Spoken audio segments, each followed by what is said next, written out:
in connection with the biggest business deal I've ever had. If I succeed, I'll go on up the ladder. If I fail, I'm through. And he said, I read in the paper about this meeting tonight. I don't belong to this convention, but I came down here to hear you talk on positive thinking. Now, he said, positive thinking is exactly what I haven't got.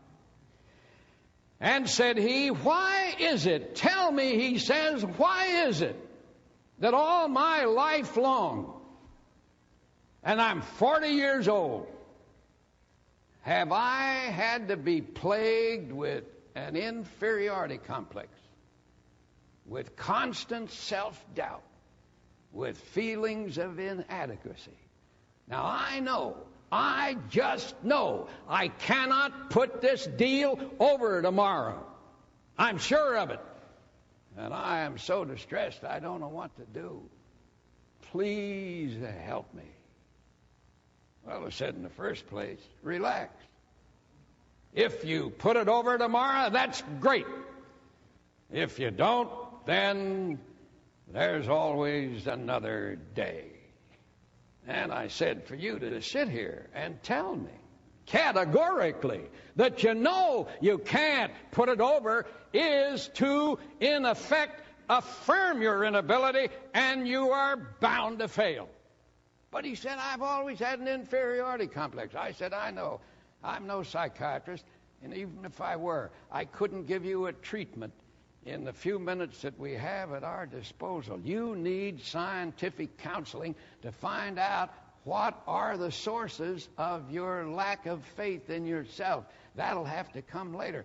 But I said I will give you something, which if you will use it, will pull you through this present situation. And if after you have scientific counseling you still continue to use it, you'll find that this will be the basic factor in the cure of your personality. I said, what I want you to do, when you walk down the street tonight, all the way down to your hotel, you say the following 10 words, 10 magic creative words. And the words are these: I can do all things through Christ who strengthens me. And then I said, when you get into bed, before you go to sleep, you say that 3 times again. And then add to that another word, He giveth His beloved sleep. And then you go off to sleep. And when you wake up in the morning, before you arise from your bed, you say that 3 times. And then when you enter the office of the people you have to talk to about this big deal, you say again, I can do all things through Christ who strengthens me. And then turn the whole deal over to Him and let Him handle it. He said, I never heard those words before. I said, that shows you haven't been to church very much. So I wrote them out for him. He got up finally. He said, well, all right. Okay, he says, I'll do it. And he squared his shoulders and walked out into the night. And as I watched him go, he seemed a pathetic figure. And yet it seemed to me that already a new power of faith was beginning to operate in his life. He told me later that it was a wonder that a few words from the Bible could have such an effect. It's no wonder. It's a practical, scientific demonstration of the power of faith working against the power of negativism. And he went down to that crisis, not by himself, but with God. Now, I don't know how you feel about self-confidence, whether you've got it or whether you haven't. But I would like to say to you, and I say it without fear or favor, I say it with a full conviction, you can live with self-confidence. I know you can. And it can be on the basis of that text that I gave you. This is one of the greatest things in the Bible. One of the greatest things in all literature. One of the greatest demonstrations of power ever put together by the mind of man working with the mind of God. I can do all things through Jesus Christ who gives me the strength. Now, when you come right down to it, the thing that pulls people out of depression and despondency and negativism and inadequacy and inferiority is the power of God.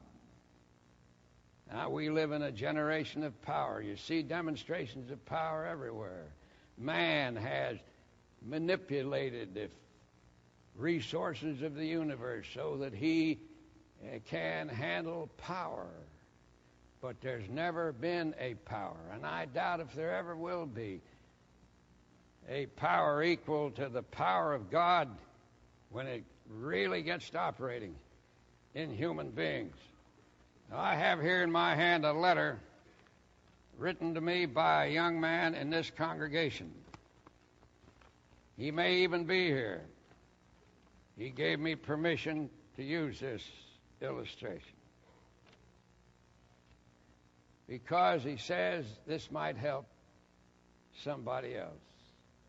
Here's a young man riddled with self-doubt, confusion, and accordingly depression, and the power of God gets to work in him. Now just watch what happens. Approximately 8 years ago today, it was written on the 15th of December, 1958.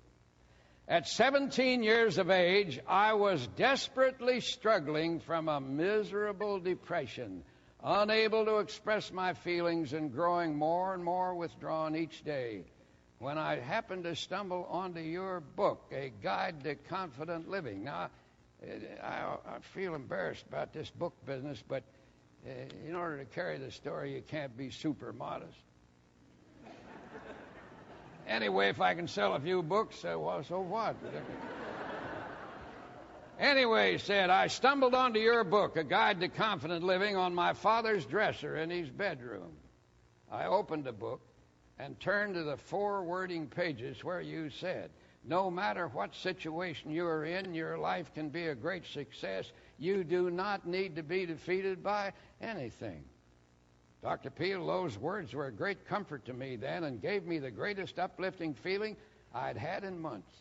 I read on feverishly through the chapter, how to rid yourself of the inferiority complex and how to break the worry habit, and took note of your suggestion of how professional psychological counseling could be of great help.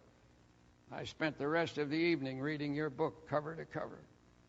It was a few days later I was sitting in my afternoon classes in high school, and once again that creepy feeling of depression and inadequacy overtook me, and I began to feel more and more withdrawn.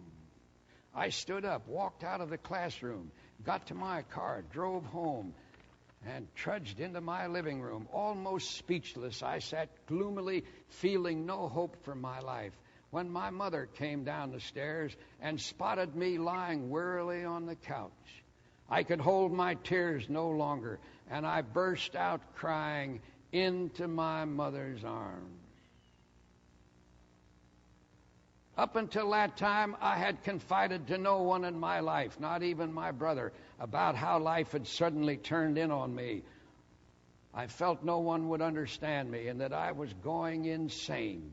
My mother asked me what was wrong, and I told her as I cried uncontrollably that a few months back I'd taken the drug LSD for the experience, and since then had felt that I was losing control of my mind and my emotions. I'd grown so scared thinking about it that when I told my mother, she held me close to her side and told me that everything would be all right, that with God's help it would be all right. What a mother. Okay? Well, Dr. Peel, to make this long story short, I spent the next few months seeing a psychologist who helped me to understand the way I was feeling.